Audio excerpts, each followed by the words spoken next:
Dear associates in the path, Pranam.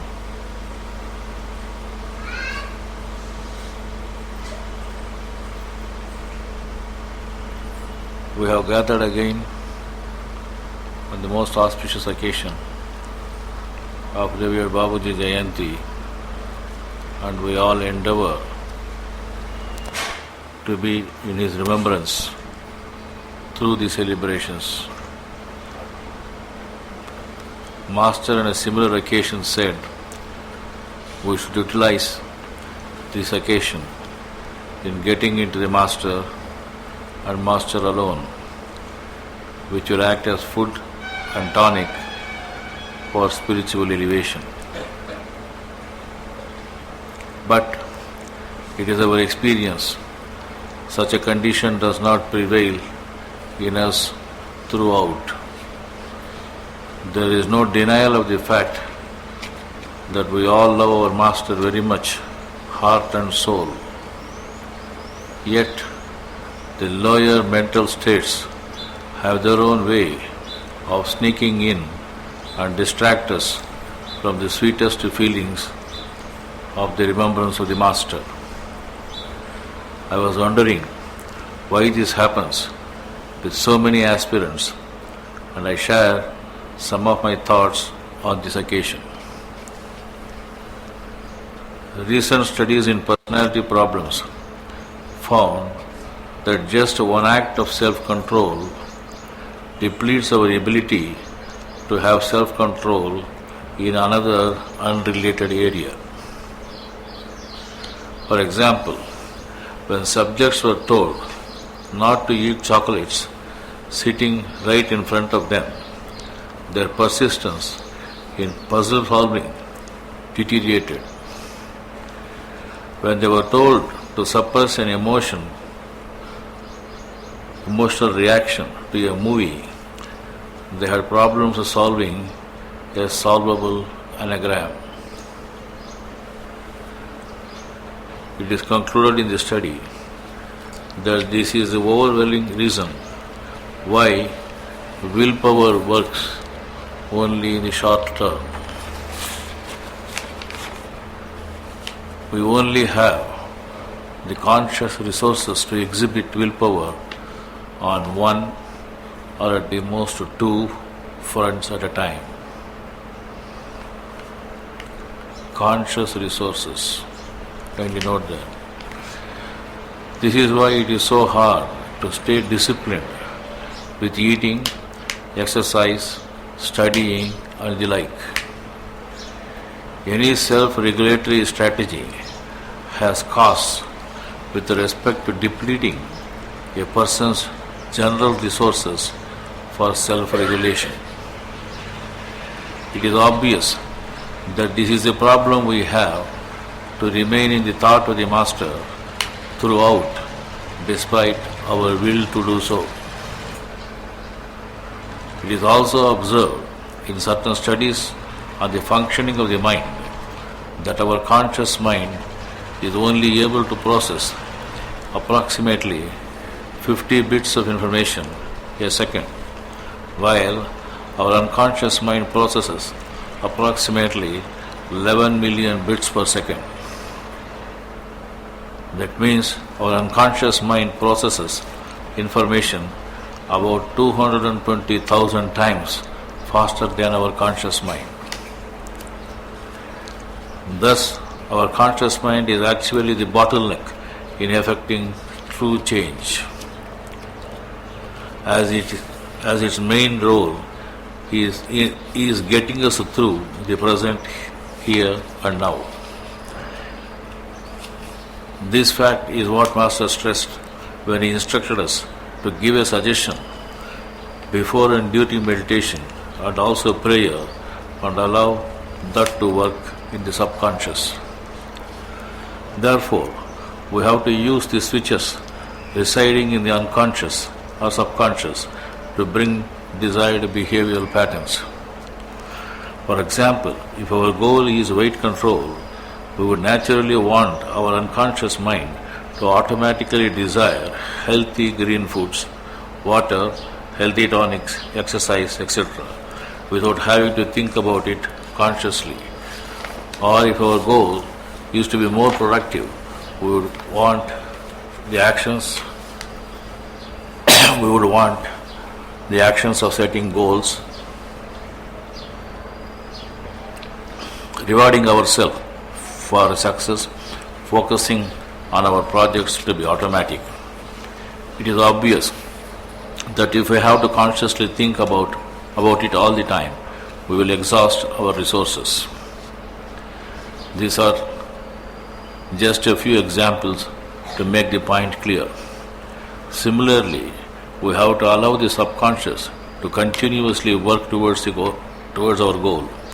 This is the logic used by the Master when he asked us to offer prayer before going to bed, and he did clarify that the prayer will be running through the night in the subconscious plane. A sincere prayer offered before going to bed enables us to get up with the thought of the Master when we wake up. This we all experience every day. This is one of the reasons why, if we follow the Master's instruction to just give a suggestion, be it a meditation or prayer, and allow that to work in the subconscious or unconscious plane, we find the results are very good. On the contrary, if we try to consciously apply our mental resources to be in a condition of what we would like to call focused, we tend to get into mental strain and confusion.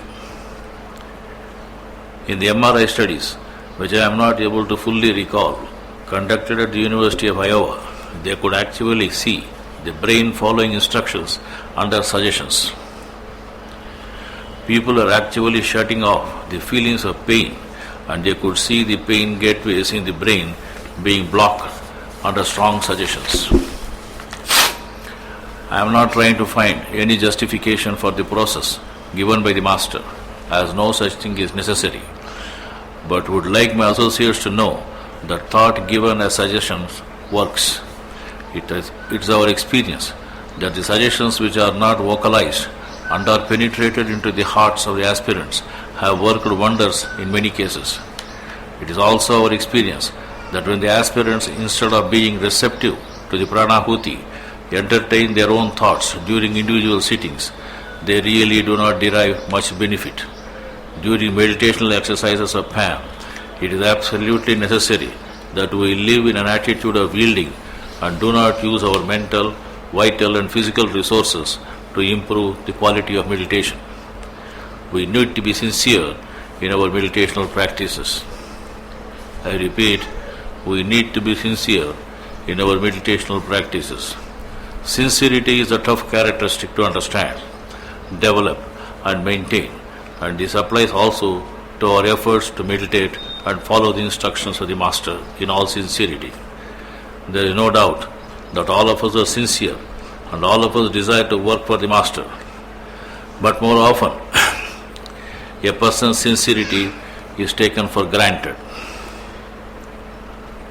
It is likely that we define the word sincerity to mean without hypocrisy or pretense, not feigned and true. Sincerity is essential for anyone interested in ending misery in any walk of life and who in truth wants freedom. It is necessary to note that sincerity has nothing to do with sentiment, commitment, religion, spiritual practice or well-meaning. Sincerity is not possible without questioning belief. Such questioning is sometimes called skepticism, but it is possible to be skeptical without being sincere.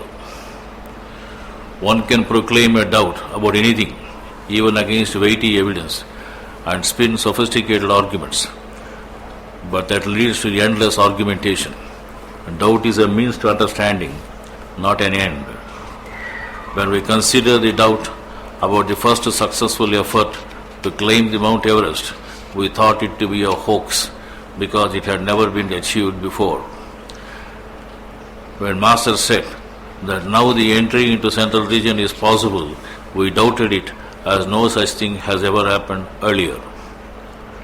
The point of doubt is not to doubt, but it is a means adopted to rid oneself of errors. A person cannot be sincere without skepticism. For a sincere person is not interested in winning. The person is only interested in freeing himself from error and finally seek truth or freedom. In the spiritual path, sincerity is a tool that we can ill afford to ignore. I had dilated a bit on the too obvious. I have a reason. During meditation or contemplation, several flashes of light or melodious tunes or a feeling of eureka does happen to many aspirants. To accept them without doubt is naive. To deny them is ignorance. The borderline between genuine and faked experience is very thin. It is here we need to have some awareness of the various conditions as experienced by the forerunners in the path.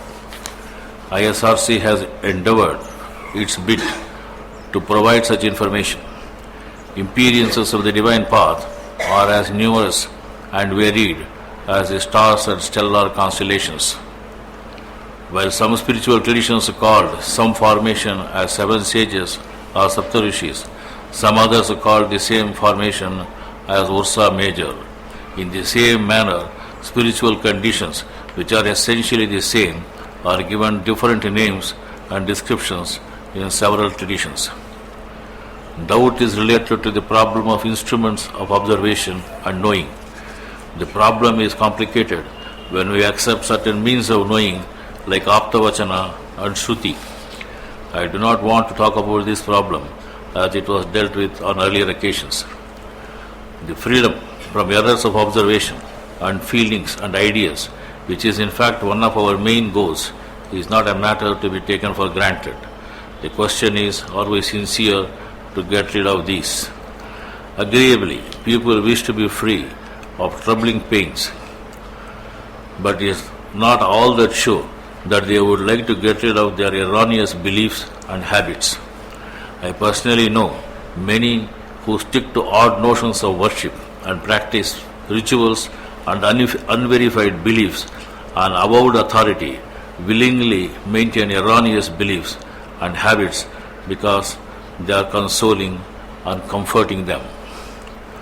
Can we call this sincerity? This is similar to a politician who uses truth when it is to his advantage, but discards it when it is inconvenient.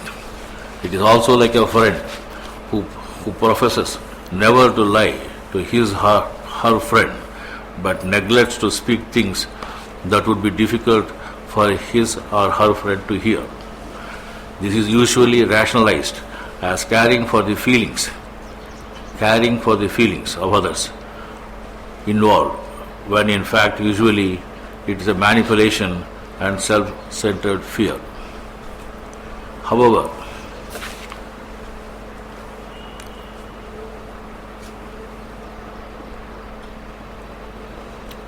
if the truth is expressed plainly, it would put the others in a position to make informed decisions about their relationship. If we will tell a friend something that we will not tell our mother, then our mother is not our friend. It should be obvious to any sincere person that any union or yoga or relationship is not loving if we have to abandon truth to maintain the union. Unfortunately, with many aspirants, this is the malady as they tend to ride more than one horse at a time. It's perhaps true that sincerity is not as common as we believe. It is in fact rare. Many wish to persist in thinking that they are sincere, refusing to acknowledge the error because it is comfortable or suggestive of egoistic fulfillment. We have noticed that herds of people are seduced by pretense, particularly when it is sophisticated. Our Babas, masters, guides and gurus are aesthetically pleasing, our Utsavams and Brahmosavams, etc., to their beliefs, expectations and conditioned habits. Some of us think that intellect, intelligence and education may be the antidote for credulity, but history does not seem to warrant such a conclusion. Wise men have often said that learning and judgment are often not granted in equal measure. Political and social pretense have been a cause of much suffering, and some of the most common vectors for contagious pretense are religion, dogma, and creeds. Some of the greatest minds responsible for the most advanced breakthroughs in science have been people who have accepted untested religious ideas and beliefs. Their sincerity and skepticism were only fragmentary and were fixated in their areas of expertise. To err is human, but to invite and persist in error through pretense is delusion. Delusion has nothing to do with intelligence or the lack thereof. Delusion is not about making a mistake, being limited, or not knowing anything in particular, as all these require no effort. However, it takes effort to alter reality in the mind with pretense, prejudice, and beliefs, and hence to delude oneself. The motive to delude oneself is to sustain and console an ego that otherwise would be exposed. It should be obvious that we cannot entertain or invoke in us delusion and sincerity at the same time. They are contradictory, and we need to reject all delusions to know the truth. This vairagya is fundamental to any significant growth in spirituality. It is held by some English writer that there are 4 causes of ignorance.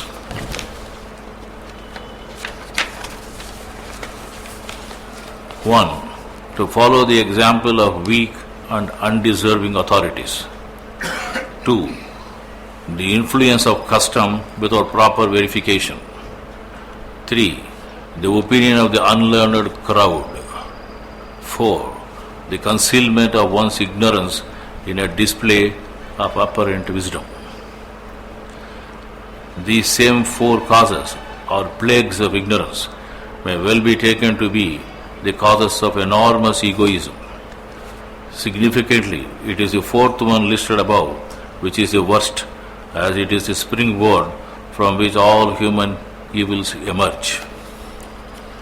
It is obvious that one cannot be sincere and at the same time indulge in habits listed above. Some may try to indulge in this double riding, as they sincerely believe in such aforementioned authorities, customs, opinions, and one's own display of wisdom. For any rational mind, it is clear that while clinging to the previously listed habits, there is no way out of error and consequent ignorance. Such a position brings to our mind the words ignorance, arrogance, and indolence, and do not suggest even remotely ideas descriptive of sincerity. I do get many mails in which the aspirants confess that they are trying to be sincere in their efforts to do the sadhana as prescribed by the master, and also are trying very sincerely to follow the commandments of the master. I may be pardoned when I clarify that trying to be sincere as an idea is a camouflage for insincerity. It's an opposition to our will, and as such is dualistic. The inevitable dualism that is inherent in conscious thinking is back here. It is necessary to follow the master unquestioningly without comparing what he said in contrast or in consonance with some other thinker or sage. Such an exercise is perhaps permissible during study or work, but surely is suicidal during meditation in this path.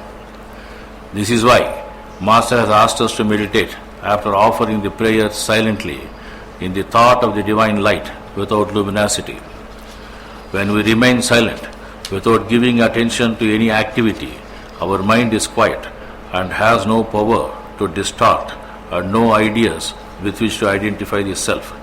It is then the prayer alone is heard, and it is the company of the Master that alone attracts our attention.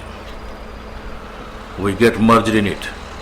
To be aware of the Master who has accepted us and that is introduction into Pam, and to accept him totally as our only friend and beloved is to get initiated in the path. There are no external rituals to be observed for either, but internally we need to offer our heart and soul to him and externally dedicate ourselves totally to his cause. When we feel him in our heart all the time and love him all the time, then we will not be out of the state of the union, and the breathless embrace of the Master is felt more intensely during meditation. Such an embrace is what we had just now, even as we have it every time we dwell in him. Pranam.